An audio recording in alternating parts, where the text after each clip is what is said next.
You're using your degree, your pomp, your money almost to buy sex that night. You're using a human being's body, a woman's body, to satiate your lust. And now you're using me. Love sounds like fun. This sounds like work. If marriage is another name for long-term commitment, what exactly have you seen there worth committing yourself to? And then, so that we may not be ashamed of what we have done, we say marriages are made in heaven.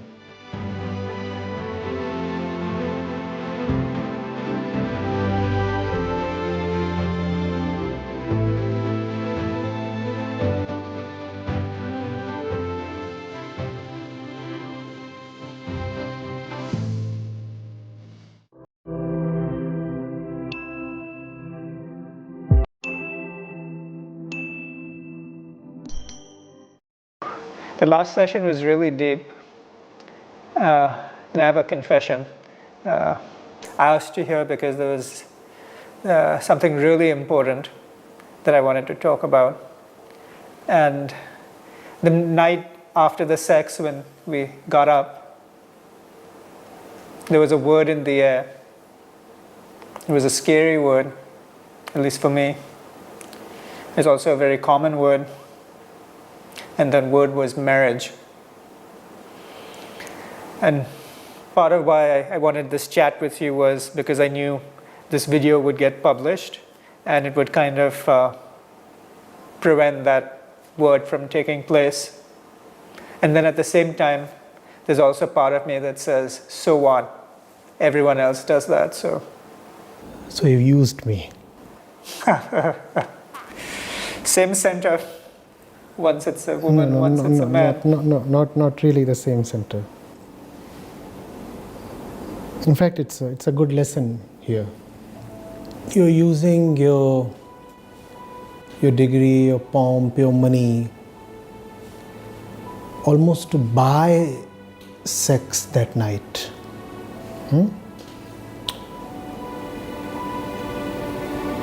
You're using a human being's body, a woman's body, to satiate your lust.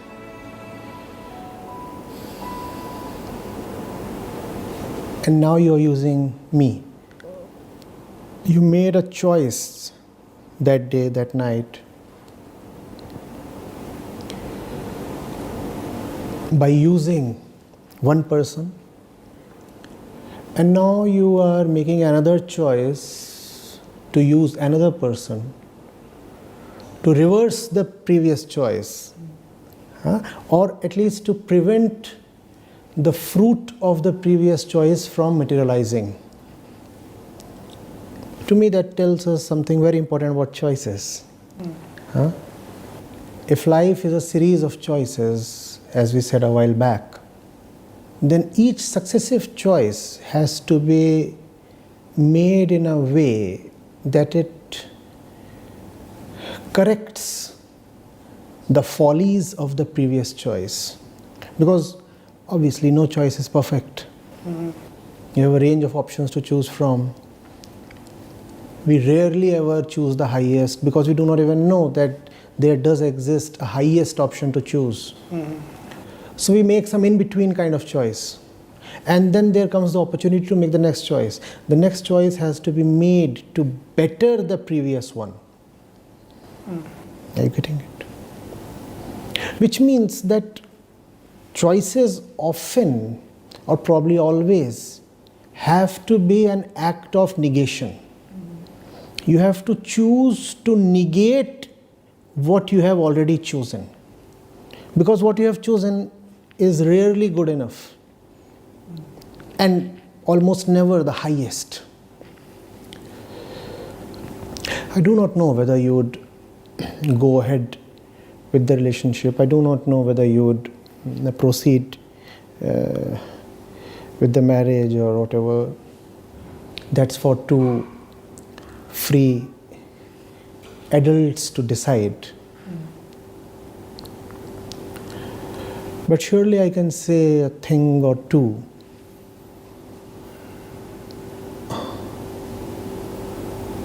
about the right kind of company, the right choice, the right center, the right union. It's bad enough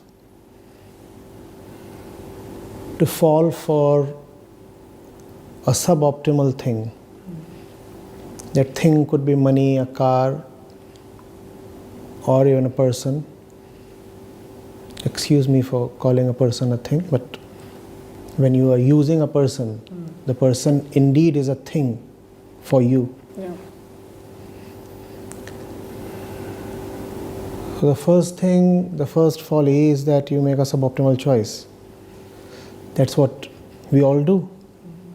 And then, to top it, we consolidate that choice. We cement it and we fortify it. We make it irreversible. That's why this word is a very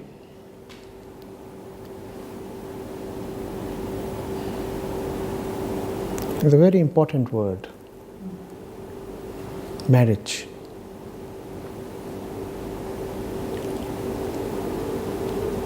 You're telling yourself that you're making a choice that is almost irreversible. Are you so sure? What are you committing yourself to?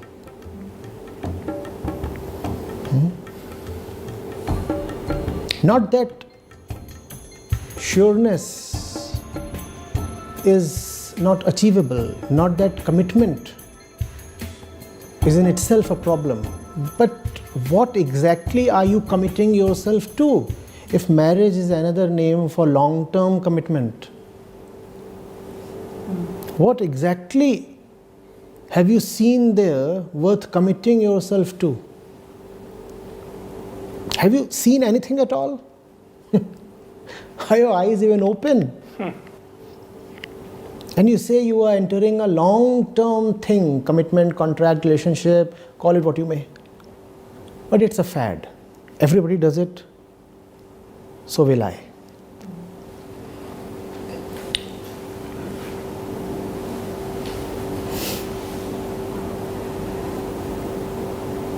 And then, so that we may not be ashamed of what we have done, we say marriages are made in heaven. It's interesting how a part of us, instead of correcting ourselves, wants to continue the flawed and fallen self. We need to be extremely cautious. We are born with an inbuilt enemy. And almost everything that we do just to feed our own enemy. It's almost like having a disease and eating the type of food that furthers the disease. That's how we live. We are born with a center of disease within us, and then we live and decide and choose in a way that results in growth of the disease. Most of that which we call as growth in life is nothing but the growth of the disease within us. The tumor is growing. And we say, wow, this year was an year of growth. And nobody asks, of what? Yes, there has been a lot of growth. 17.4% growth. Sir, of what? Yeah. You know what's interesting? if somehow I could have a similar discussion with the lady in question,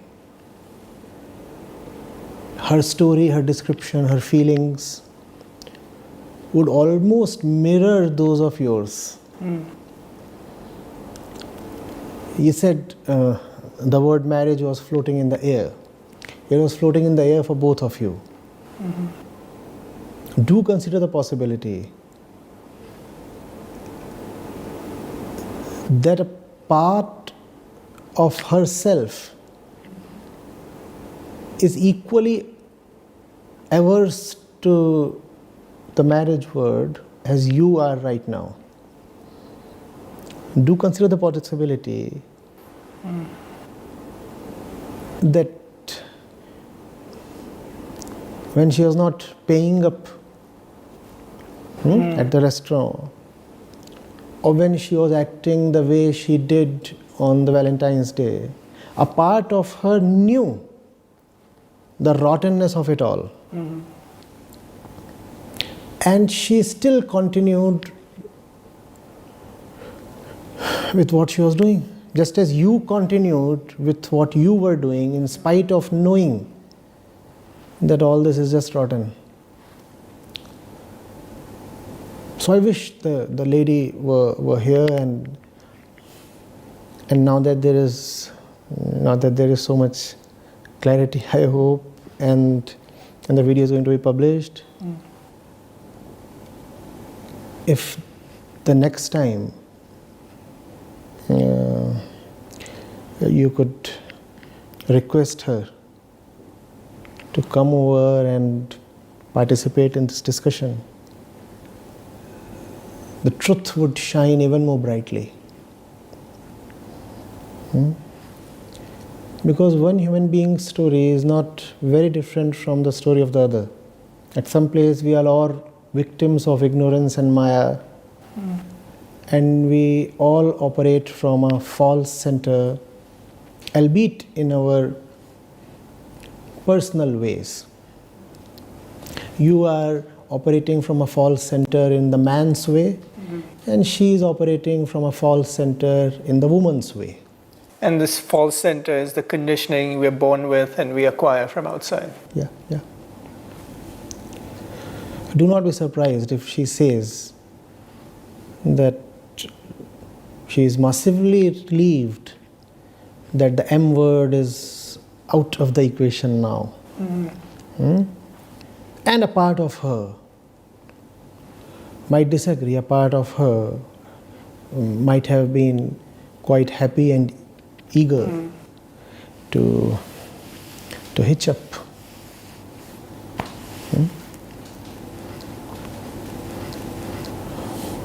Which wolf to feed?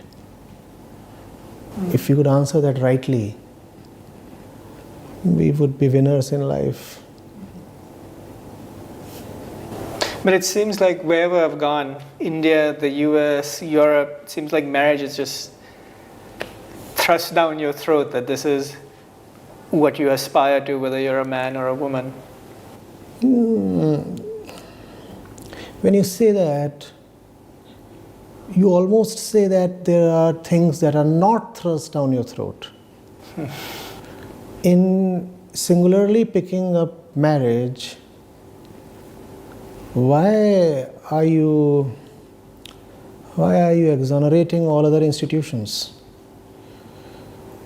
Has your institution not been, has your education, institutional education, not been rammed down your throat?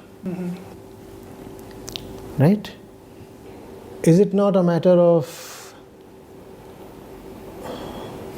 common desire to have a high-paying job? And if it's a common and shared desire, how is it truly yours? So just as we get educated in the common way, just as we have our our fashion choices, our sartorial choices, our food and dietary choices in the common way. Similarly, when we turn 28 or 30, we choose what is commonly done, marriage. And obviously it doesn't stop there.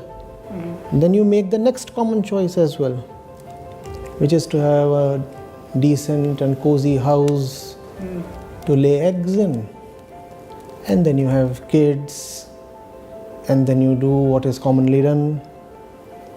And I want to ask, how much of the individual, the true self, is there in any of this? In the sense that had you not been told that there is something called an MBA, would you have still cried aloud for it?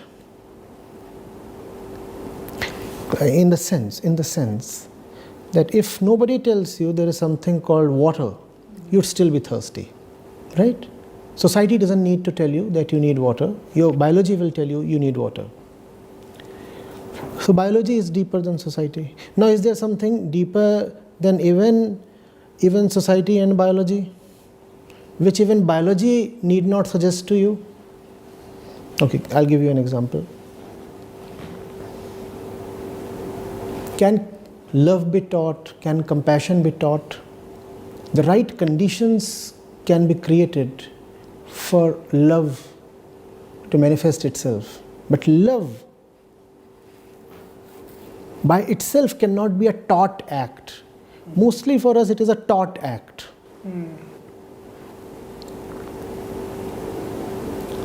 Our definitions of love, our images of love, they are all imported and imbibed images.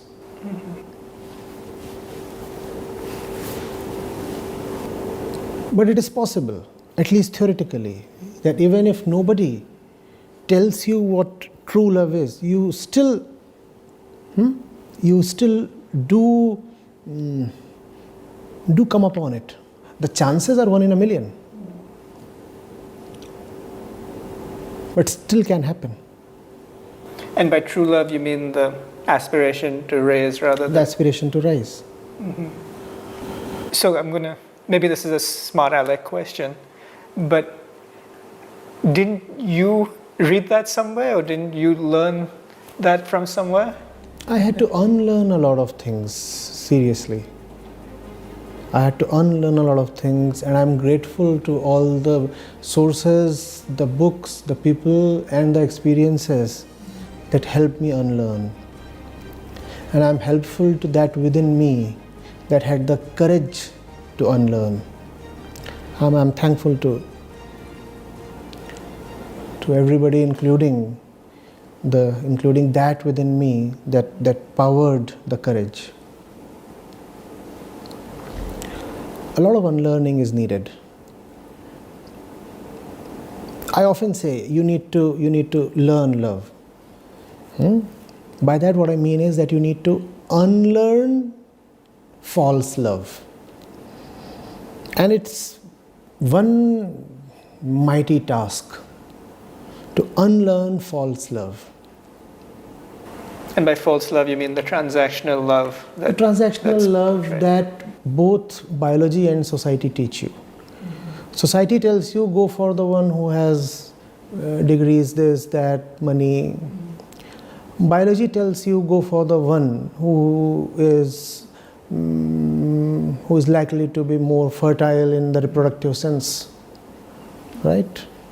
So you have to unlearn both of these, you have to defeat both of these, and it's then that true love happens.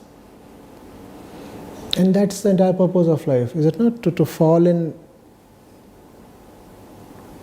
true love and rise. Say most, if not all, of the stuff that I learned or that's portrayed in the media, movies, is just perpetuating this cycle of false love. if I were to offer this to maybe someone outside of our conversation, he or she might just not even get it. That what is this true love that you claim to be talking about? I guess I feel that it's such a daunting task. Internally, it is the urge of your consciousness to rise and dissolve. Externally, it is relationship that uplifts both of you. So saints, seers, they sang of love. They were talking of the internal love. Your mind wants to come to a final peace. Your mind wants to rise to a final peace. This ascension they would call as their love affair with the sky. There's the mind at this level, and the mind must rise up to that level to come to a peace. And in rising to that level, the mind just sublimates. Very little of it is left. But that's at an abstract level. Externally, true love is about being with someone for the right reason. That someone is anybody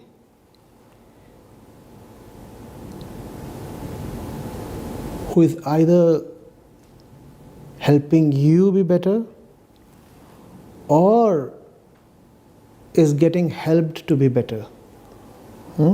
I know it sounds quite dry, it sounds very transactional, but that's the limitation of words.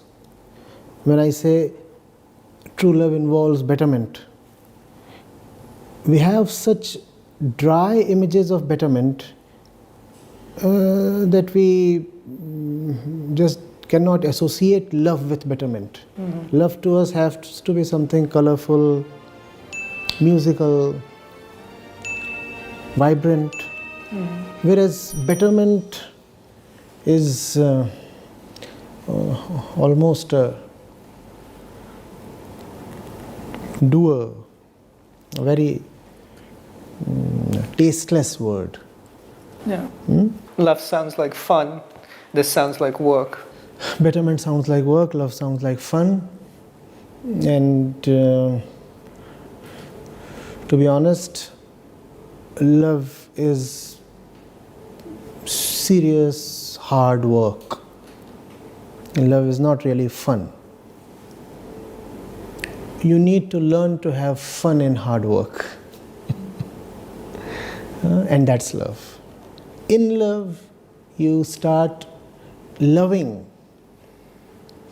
the hard work and the hardship that comes your way. Hard work, hardship, and the benefit is more peace. The benefit is that you are not left what you are. Not that you are not left with what you have. You are not left as what you are.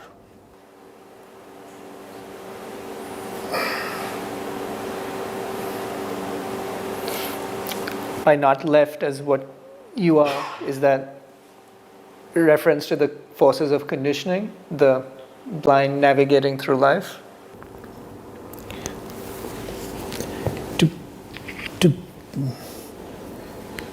To see the life and the importance in that sentence, to not to be left as one is. One first has to see how upset and how miserable one is internally, and how beautiful is one's potential. You have to see these two things concurrently. What have I made of myself and what I can potentially be? To see what you have made of yourself, you need to be in touch with the facts of your life very, very honestly. You need mirrors around you. And to see what you potentially can be, you require some seriously good company. If you don't get that company in a human form, then you need company of books. You need to see how human beings so much similar to you have been in the past able to transcend their limitations and live lives extremely extraordinary. And when you know these two at once and you juxtapose these two against each other, that's when a great dissatisfaction arises within you. Love is very closely related to that great dissatisfaction. You just cannot summon the will to love the peaks unless you realize how badly you are down in the dumps and how it stinks there. Both these things the ego abhors.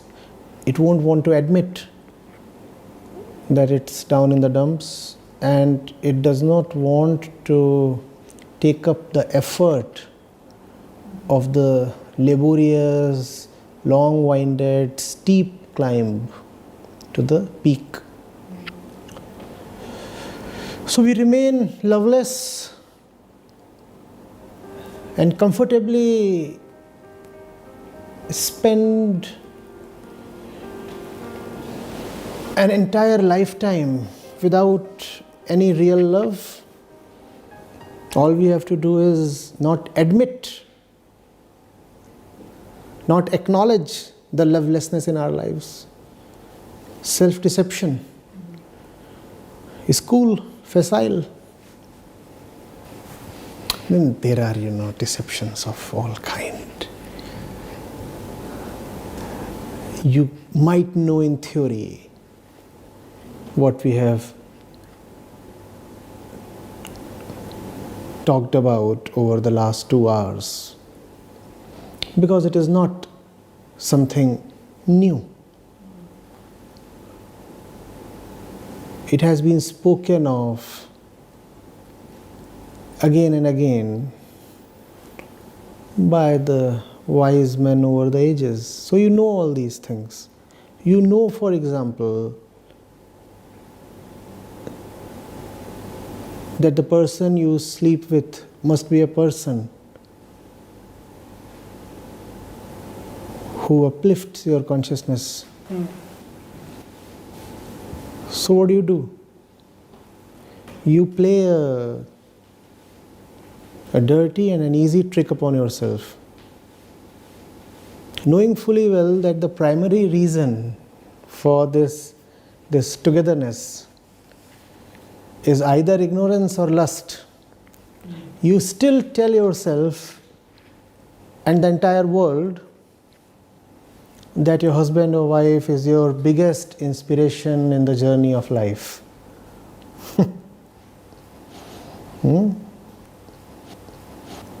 And if you are interviewed, you say, I couldn't have done what I have done without my wife at my back. Yeah. So it appears to everybody, and probably even to yourself, that you are in the right kind of relationship. All you have to do is proclaim, declare. who will be able to unearth the truth? Only you really know what's going on in your life, don't you? And the wife has to say, oh, I'm so lucky. I had such a great husband. He always encouraged me to rise and shine. And when you say these things, then you feel satisfied that you have ticked another box. No. What is the fact of relationship? That only you know. We are masters at this one thing, self-deception.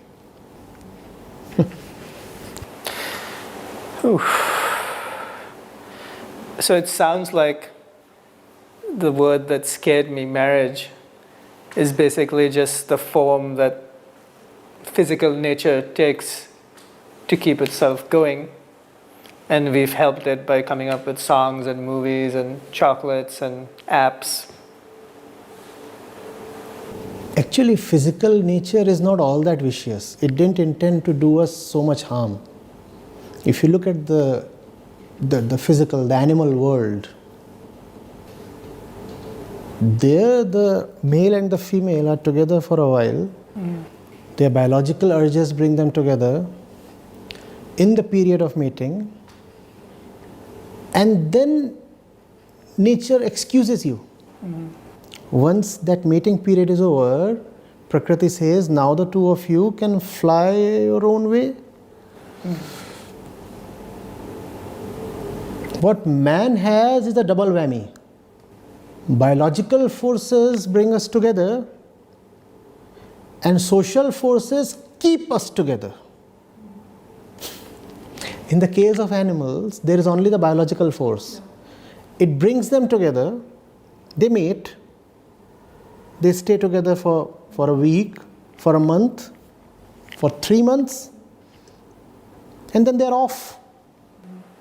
But isn't the human child different in that it's very vulnerable? It can't be left on its own, and it needs love, nurturance and physical love. support. It needs love.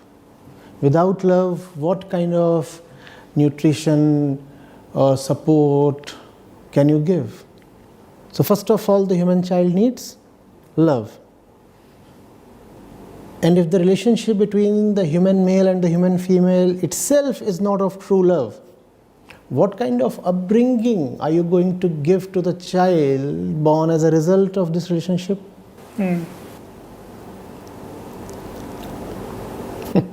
Sounds like we'll just perpetuate the old cycle. So what's coming up for me is that this is such a revelation. My eyes are opened, and just wondering, why is this knowledge not more widely known or taught? Because our bodies neither want this knowledge nor would allow this knowledge to be common. It's against the interest of Prakriti for this knowledge to be widespread. Prakriti wants us to breed like rabbits. And if you are someone who understands life and self and love, you won't oblige Prakriti. You won't breed like rabbits. You won't dedicate your life to the wrong center. So there is something within us that opposes, rather militates against true knowledge. And that's the reason why my favorite scriptures, the Upanishads, are so rarely read.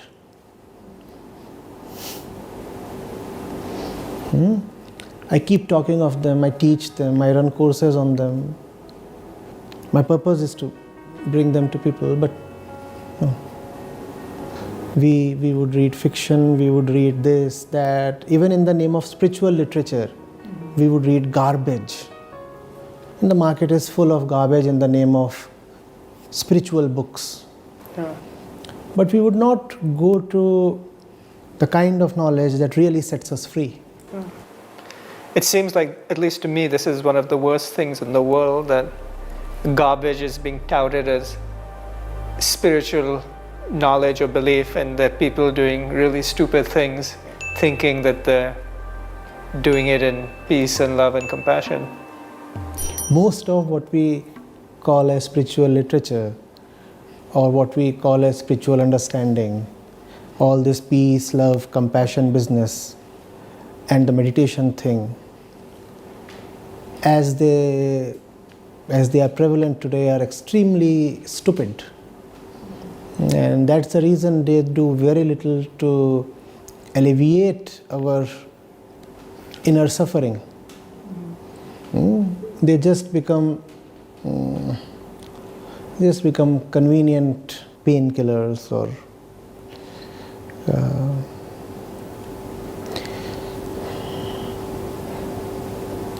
we want to be anesthetized. Yeah. Seems like when I came across you in Rishikesh, a lot of people come there to be anesthetized for a little bit and then go back. If there's stuff that doesn't make sense, like crystals and reading charts and all sorts of what I consider nonsense. Crystals and cards and so many other things in the name of spirituality. Yeah. And we become spiritual, and we continue to remain as we are. Ignorant of what's really. Ignorant and loveless. Loveless. So I started off wanting this video to be published because I didn't want to get married. And now I still want this video to get published, just in the hope that what you've shared that might impact and reach other people and save them from marriage and other things. See, it's not as if people need to be saved from marriage. People need to be saved from themselves. If marriage is companionship, there is a possibility that there can be a great marriage. If marriage is just another name for great companionship, it is wonderful. But then we do not know the right company. And that's the reason why marriage is often, almost always, the hell that it is. So it's not one particular institution people need to be saved from. If one has understanding, if one has love, then one could be possibly beautifully married. But then the occurrence of understanding and love in an individual is just so rare. Therefore, good marriages are equally rare. What happens most of the times is that an individual, if he or she has understanding, wisdom, love, mostly sees no need to marry then. Yeah. But in case such a person does decide to marry, the marriage would be beautiful. So it's not the institution that's to be castigated. We're talking of the individual, the center we operate from, the center we choose from. Since we choose wrongly in everything, therefore we choose wrongly even in matters of marital union or sexual union. It sounds like having the intent to educate the center is very important. Yes, the intent to uplift the very center you come from, the courage to admit that you are operating way below your potential, and the thirst to rise, that has to be there. What's scary, or at least what sounds scary as I listen to you, is that if I've really listened, I've got to change how I live. And that doesn't sound very pleasant. That doesn't sound very comfortable because it involves work. The principle in Prakriti is take the route of least effort. If you can get it without expending yourself too much, why bother? Why bother? So that's the reason why the animal world does not have very deep codes of ethics. The larger animal will simply extract from the smaller animal what it needs. Within the same species, animals bully each other. The little rabbit has the carrot. The bigger rabbit comes and snatches it. And in some way, human children are like that till they're trained. So we want it using the minimum effort possible. Why do I need to go and dig out a fresh carrot for myself? Here is the carrot and here is the smaller rabbit. All I need to do is bully it. I bully it, I get the carrot. Yeah. So we are designed to take the route of the least effort. Spiritual elevation, inner growth is some serious hard work. Therefore the ego resists it. But then the fruits are beyond one's imagination. So I would recommend you go for it.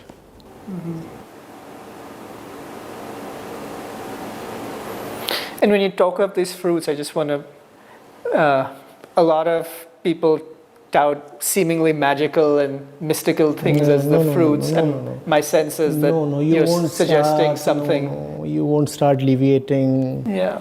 You won't start walking on water. You won't get paranormal powers. Yeah, that seems to be the common No. belief. That's not spiritual attainment. In fact, in spiritual attainment, you drop your fancy for any such thing. When you're not spiritually evolved, that's when you have a fancy for paranormal powers. That's when you want to have the power to just think and heal somebody in the next continent. So once you're spiritually evolved, you drop all this nonsense. Anybody who says that he has these kinds of powers or wants these kinds of powers is just displaying a proof of his spiritual bankruptcy. Yeah, and again, the cruel irony seems to be that the people with the fame and the following all espouse this type of unscientific superstition. Because that's what, when in a loveless society, the most loveless one will be the leader, including the spiritual leader. In a society centered on ignorance, the most ignorant one, the most blatantly ignorant one will be the spiritual leader. Makes sense when you put it that way. If ignorance is your center, who's going to be the topmost one? The most ignorant one. The one who is not merely ignorant, but is so shamelessly and arrogantly ignorant that he wants to propagate ignorance. He is going to be the topmost spiritual guru. So I know we've talked a lot and it's getting late. But if I can ask just one last question, which is, how do I and others do our bit to move towards true love? We talked of it, right? It's an exercise in negation. Right. You'll have to very dispassionately look at the choices you are living right now. Yeah. And you'll have to negate those choices by making better choices. Right. But you cannot have any betterment without very honest, very sharp, very penetrative self-consciousness. You need to know what is really going on, and you must have the guts to admit what is going on. Yeah. So as they say, simple but not easy. Simple but not easy, because we are accustomed to the complex. Yeah. So, you give me a lot to think about. I will go back and sleep alone and ponder over this. And in case you decide in the coming few days or weeks that this video need not be published, do not hesitate to let me know. I don't think that will happen, but I appreciate your offer. I want it to go viral.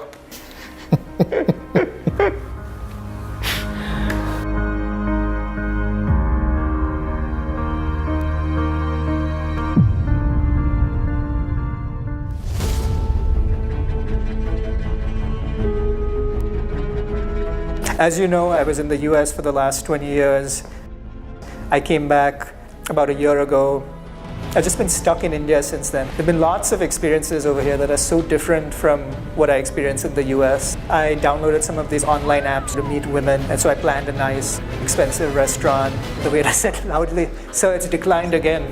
I kind of felt embarrassed asking her, like, I think I wanted to show that I didn't need her help or something. You feel disturbed about what the lady did, or you feel disturbed about yourself? What kind of empowerment is this that happily accepts dependence on somebody else's money on a date and also for an entire lifetime? She thought she was dating a man. We are not a man, we are a script. The possibility of love opens up outside the script. And then as soon as we finished having sex, I noticed I just wanted nothing to do with her. And I noticed in the morning, lonely and a little aloof as well. Sex is one of the strongest drives and energies in our lives. So it represents our values all the more. The person you choose to bear your body to is the person that best reflects what you value in life. How long lasting is the sexual pleasure? What does it leave you with? It leaves you with the need to get a shower, and it leaves you with a stained bed sheet. Whereas if you spend a day with the right person, a day and a night, then you are left with something that might last your lifetime. No? True love always involves three: you, me, and the sky. I think I'll change my dating profile to say looking for a threesome with you, me, and the sky.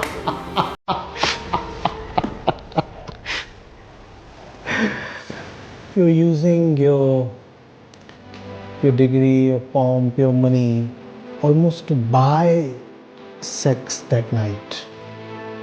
You're using a human being's body, a woman's body, to satiate your lust.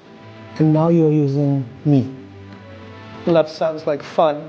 This sounds like work. If marriage is another name for long-term commitment, what exactly have you seen there worth committing yourself to? And then, so that we may not be ashamed of what we have done, we say marriages are made in heaven.